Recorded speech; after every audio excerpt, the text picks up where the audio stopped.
Everyone, and welcome to the marriage of Brendan and Liz. It's such a beautiful day and such a beautiful setting. We're so happy to have you here today, surrounded by nature and the warmth of loved ones. My name is Barbara, also known as Aunt Barbara, and godmother to Brendan. What an honor to have been asked to officiate at their wedding. Since their introduction as a couple, I have watched their love for each other grow with every new adventure, from quiet nights in to long drives down the New Jersey Turnpike. And now they stand on the verge of something even greater. They are building a life together, one filled with laughter and mutual respect. Their bond is not just romantic, it's rooted in friendship, partnership, and a shared vision for their future together. At this time, I ask you all to silence your phone, and we will have a reading from Liz's cousin, Brianne Warden. Brianne. Thought I had it. Feel free to sit, everyone.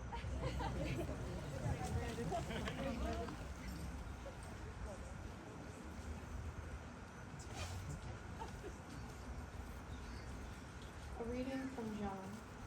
On the third day, a wedding took place at Cana in Galilee. Jesus' mother was there, and Jesus and his disciples had also been invited to the wedding. When the wine was gone, Jesus' mother said to him, "They have no more wine." "Woman, why do you involve me?"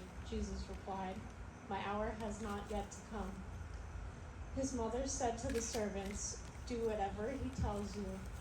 Nearby stood 6 stone water jars, the kind used by Jews for ceremonial washing, each holding from 20 to 30 gallons.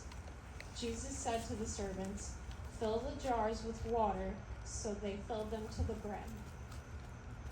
Then he told them, "Now draw some out and take the master of the banquet." They did so, and the master of the banquet tasted the water that had been turned into wine. He did not realize where it had come from, though the servants who had drawn the water knew. Then he called the bride and groom aside and said, "Everyone bring out the choice of wine first, and then the cheaper wine after the guests have had too much to drink, but you have saved the best till now." What Jesus did here in Cana of Galilee was the first of the signs through which he revealed his glory, and his disciples believed in him. In the Gospel of John, we hear the story of a wedding in Cana of Galilee where Jesus performed his first miracle. When the wine ran out, he transformed water into wine. An act not only of generosity but of divine celebration. Surrounded by friends, family, and his disciples, Jesus chose his joyful gathering moment to reveal his glory in In doing so, he blessed the union of marriage. Just as Jesus transformed the ordinary into extraordinary in Cana, so too does love, true and enduring love, transform our lives. Love is accompanied by many feelings, but love itself is not a feeling. It's a choice. To love is to will the good and the happiness of another freely and daily. As we celebrate the union today, we witness that choice made with joy, made in faith. And we pray that this couple's love, grounded in commitment and grace, will continue to grow, deepen, and bless all those around them for years to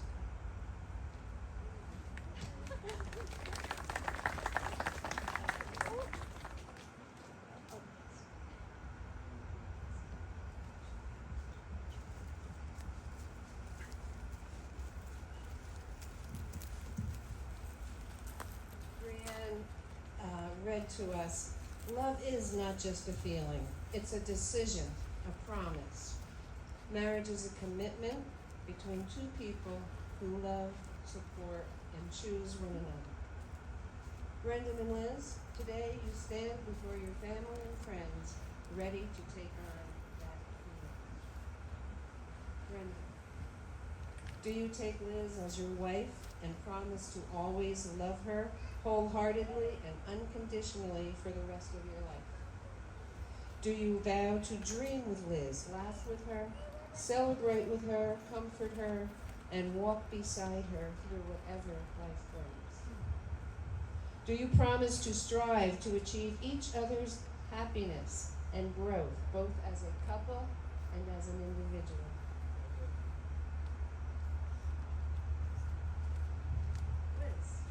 Do you take Brendan as your husband and promise to love him wholeheartedly and unconditionally for the rest of your life? Do you vow to dream with Brendan, love with him, celebrate with him, comfort him, and walk beside him through whatever life brings? Do you promise to strive to achieve each other's happiness and growth, both as a couple and as an individual? Brendan and Liz have chosen members of their wedding party to stand with them today.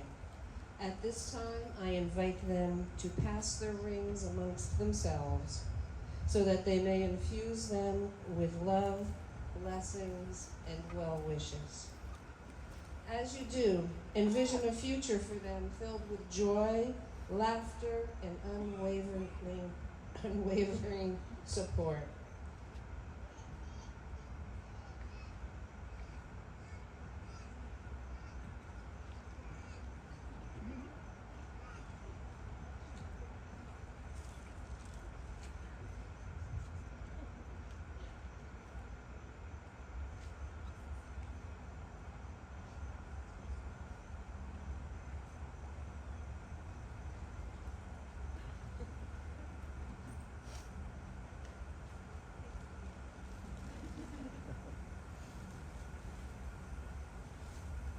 Brendan and Liz, as you walk through this life together, let these rings remind you that you are an unbreakable team. Just as a ring has no end, neither shall your love for each other. Brendan and Liz, in the presence of your friends and family, I now pronounce you husband and wife. And now, let's seal those vows with a kiss.